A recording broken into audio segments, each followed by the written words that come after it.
Hello everyone, আশা করি আপনারা ভালো আছেন। আমার হাতে একটা ডেনিম গার্মেন্টস দেখতে পাচ্ছেন। এই গার্মেন্টসে অনেক ধরনের ওয়াশ ইফেক্ট আছে। আশা করি আপনারা একটা বুঝতে পারতেছেন। সো এখানে কিছু হুইস্কার আছে এবং ওভারঅল একটা ওয়াশ ইফেক্ট আছে। সো হুইস্কারটা নর্মালি স্যান্ডপেপার মাধ্যমে ম্যানুয়াল প্রসেসে করা হয় এবং ওভারঅল ওয়াশ প্রসেসটা বিভিন্ন ধরনের কেমিক্যাল দিয়ে, যেমন potassium permanganate, bleaching agent, hydrogen peroxide বা আরো অন্যান্য যে ব্লিচিং কেমিক্যালগুলো আছে ওটার মাধ্যমে করা হয়। সো আমরা আজকে কথা বলবো যে এই ব্লিচিং যে ওভারঅল যে অ্যাসিড ওয়াশ যে ইফেক্ট আছে এটা নিয়ে আজকে কথা বলবো। সো এই ওয়াশ প্রসেসটা করার জন্য বিভিন্ন ধরনের কেমিক্যাল ইউজ করা হয়, যেমন আমি অলরেডি বলছি যে পটাশিয়াম পারম্যাঙ্গানেট ইউজ করা হয়। সো এটা এক ধরনের হাজারডাস কেমিক্যাল, অর্থাৎ পরিবেশের জন্য খুব বেশি ভালো না। এটা পরিবেশের জন্য অনেক ব্র্যান্ড এটা অলরেডি ব্যান করে দিয়েছে, অর্থাৎ পটাশিয়াম পারম্যাঙ্গানেট ইউজ করাটা এখন প্রহিবিটেড হয়ে যাচ্ছে আস্তে আস্তে। সো এখান থেকে বের হওয়ার জন্য আমরা কি করতে পারি? সো আমি আজকে যে প্রসেসটা নিয়ে কথা বলবো সেটাকে ওজোন ওয়াশ বলে বা ওজোন ফেডিং বলে। সো এটির ক্ষেত্রে যে প্রসেসটা কাজ করে সেখানে কোনো কেমিক্যাল ইউজ করা হয় না এবং এখানে আয়োনাইজ ওয়াটার ইউজ করা হয় এবং যেটা আয়োনাইজেশনটা করা হয় অক্সিজেন গ্যাস দ্বারা। এবং এই প্রসেসের সব থেকে বেস্ট বেনিফিট যে এটা পরিবেশের জন্য একদমই সাস্টেনেবল এবং এটা পরিবেশের কোনো ক্ষতি করে না।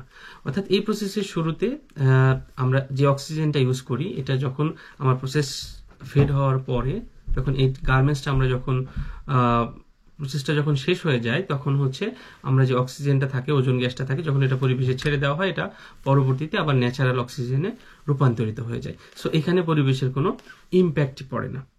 সো আমরা এখন দেখি যে আসলে এই প্রসেসটা কিভাবে কাজ করে। সো প্রথমত এই প্রসেসের জন্য একটা অক্সিজেন, অর্থাৎ অক্সিজেন প্রসেসর বা ওজোন জেনারেটর থাকে। সো ওজোন জেনারেটর কি করে? এক্ষেত্রে ওজোন জেনারেটরকে এয়ার ফ্লোর মাধ্যমে, অর্থাৎ বাতাস থেকে, আমাদের বাতাসে যে ন্যাচারাল অক্সিজেন থাকে সেই অক্সিজেনটাকে কম্প্রেসরের মাধ্যমে একটা ওজোন জেনারেটরের মাধ্যমে ভিতরে এটা প্রবেশ করানো হয় এবং এর ভিতরে স্পার্কিং এর মাধ্যমে যে ওজোন O2 গ্যাসটা থাকে, O2 গ্যাসটাকে এটাকে ভেঙে ফেলা হয়। ভেঙে ফেলে এটাকে আলাদা আলাদা করা হয় এবং এটাকে পরবর্তী প্রসেসে এটাকে করা হয় কি, এটাকে O3 ক্রিয়েট করা হয়, অর্থাৎ এটাকে রিঅ্যারেঞ্জ করে O3 অর্থাৎ ওজোন গ্যাস ক্রিয়েট করা হয়। এবং পরবর্তীতে করা হয়, আপনারা যে জেনোলজিয়া মেশিনটা দেখতে পাচ্ছেন এখানে, এই মেশিনটার ভিতরে এই O3 গ্যাস এবং এই গার্মেন্টসটা একসাথে এটা যখন রান করা হয়, তখন O3 গ্যাসের যে আয়োনাইজ যে গ্যাসটা থাকে সেই গ্যাসটা ডেনিমের উপরে একটা ফেডেড ইফেক্ট ক্রিয়েট করে এবং এই ফেডেড ইফেক্টটা অনেকাংশেই স্ট্রং, যেটা নর্মালি আমরা যে পিপি বা ব্লিচ ওয়াশের মাধ্যমে যে ওয়াশ ইফেক্টটা পেয়ে থাকি, এই ইফেক্টের similar kind of wash effect পাওয়া যায়।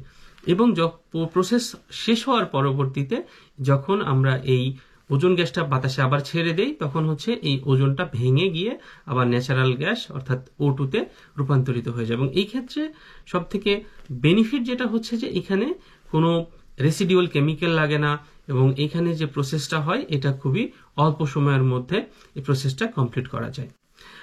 এখন আমরা কিছু অ্যাডভান্টেজ অর্থাৎ বেনিফিট গুলো যদি আমরা ওয়ান বাই ওয়ান চিন্তা করি, তাহলে দেখবো যে এখানে কোনো 80% লেস ওয়াটার লাগে। এখানে প্রায় 80% লেস ওয়াটার লাগে এবং সময়ও কম লাগে। যেখানে ট্র্যাডিশনাল প্রসেস করতে 30 থেকে 45 মিনিট লাগে, বাট এই প্রসেসটা আমরা 15 মিনিট বা তারও কম সময়ের মধ্যে কমপ্লিট করতে পারি। এবং এই ক্ষেত্রে আমরা যদি কম্পারিজন করি, আমরা ডেনিমের কনভেনশনাল প্রসেস এবং আমরা যদি ওজোন ওয়াশ প্রসেসের মধ্যে যে ওয়াশ ইফেক্টের যে ভেরিয়েশনটা আমরা যদি কম্পারিজন করি, তাহলে দেখবো যে এটা অলমোস্ট সিমিলার ইফেক্ট পাওয়া যায়। এবং সাথে সাথে আরো কিছু অ্যাডভান্টেজ আছে, যেমন যে গার্মেন্টসে যে কোনো ধরনের ব্যাকটেরিয়া, ভাইরাস যদি থেকে থাকে, সেটা এটা এই প্রসেসের মাধ্যমে সেগুলোকেও ধ্বংস করে দেওয়া সম্ভব হয়। এবং এই প্রসেসের পরে যখন আমরা এই গার্মেন্টসটাকে ওয়াশ করি, তখন এটা খুবই লো টেম্পারেচারে ওয়াশ করা যায়, যেটা আমাদের এনার্জি সেভ করতেও সাহায্য করে। ধন্যবাদ ভিডিওটি মনোযোগ দিয়ে দেখার জন্য। আবার নতুন কোনো টপিকস নিয়ে আবার আলোচনা করব। ধন্যবাদ।